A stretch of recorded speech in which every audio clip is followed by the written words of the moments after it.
We have two pieces of major breaking news. U.S. Defense Secretary General John Mattis is making some comments. Number one, he's announced that the United States will send more than 3,000 troops to Afghanistan.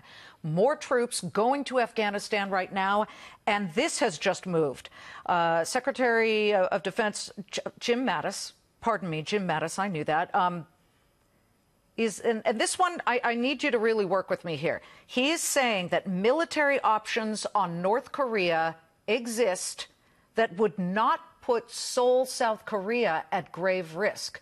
Now, he didn't say sanctions. He said military options do exist on North Korea that would not put Seoul at grave risk. Seoul, of course, is just a few miles south of the DMZ, the demilitarized zone between North and South Korea. And he would decline to offer any details on what he's talking about. But that's why we have our experts right here. John Hanna is Foundation for Defense of Democracies senior counselor, and Larry Korb is former Assistant Secretary of Defense. Larry, I'll throw this one at you.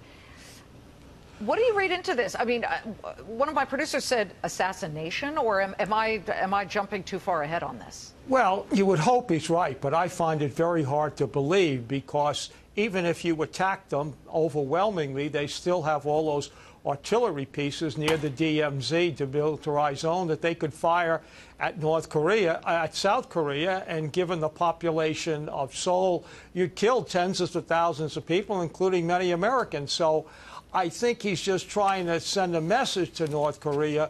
But if you ask me, I would say it's probably improbable that you could do that, given what capabilities we have and what they have. John Hanna, General Mattis is not one to just throw comments out, but there's still the option of sanctions. However, President Trump's been extraordinarily clear. He doesn't want to follow the same path that presidents well before him, well before George Bush and Barack Obama followed, and that was a peaceful solution through talk and negotiation, which didn't seem to work. What path would work right now? Well, I think if we're going to have any chance of getting a peaceful resolution to this conflict still, Liz, and it is very late in the day, I think that the key missing piece here that the president has recognized is China. China has all of this economic leverage over North Korea. And unlike the case of Iran before the nuclear deal with Iran, we have not exercised any of our secondary financial sanctions against the major Chinese banks and industrial conglomerates that continue to do business with the Kim regime, have continued to help it to evade sanctions. I think if we're going to have any hope, we need to start coming down really quite hard on a selected group of very powerful and politically well-connected state-owned banks and companies in China that have continued to do business and keep the Kim regime afloat.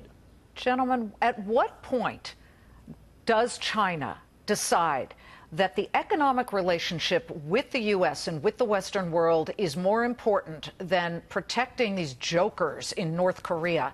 At what point, Larry, does China look at all of this and say, you know what, we're out? But don't we have to squeeze China much harder? Well, they also want assurances that we do not want to overthrow the regime and reunify the Korean Peninsula under a democracy and have American troops stationed there. I think we need to send that message, too, what Secretary Tillerson is trying, because the Chinese are balancing two things.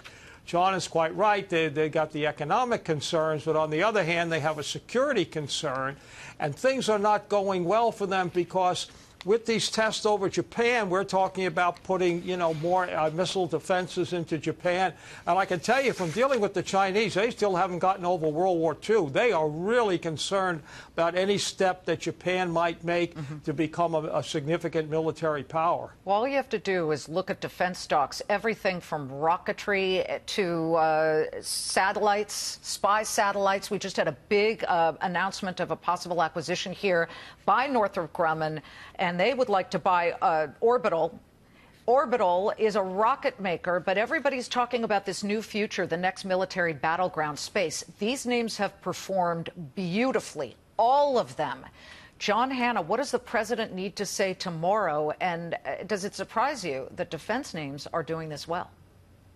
No, it doesn't, because I think in addition to whatever we do with very heavy targeted sanctions at the big Chinese banks and companies, clearly on the defense side, I think we need to move as quickly as we can to next generation missile defense, which is probably going to be space, probably going to be directed energy and lasers, as well as into major cyber offense capabilities, so that we can really begin to take down and target North Korean missile and nuclear facilities, as well as North Korean banks and economic centers. Sure would be nice not to put our servicemen and women in harm's way, although the new news here, 3,000 new troops, U.S. troops going to Afghanistan, that announced today. John Hanna and Larry Korb, we so appreciate you being here. Thanks for having me.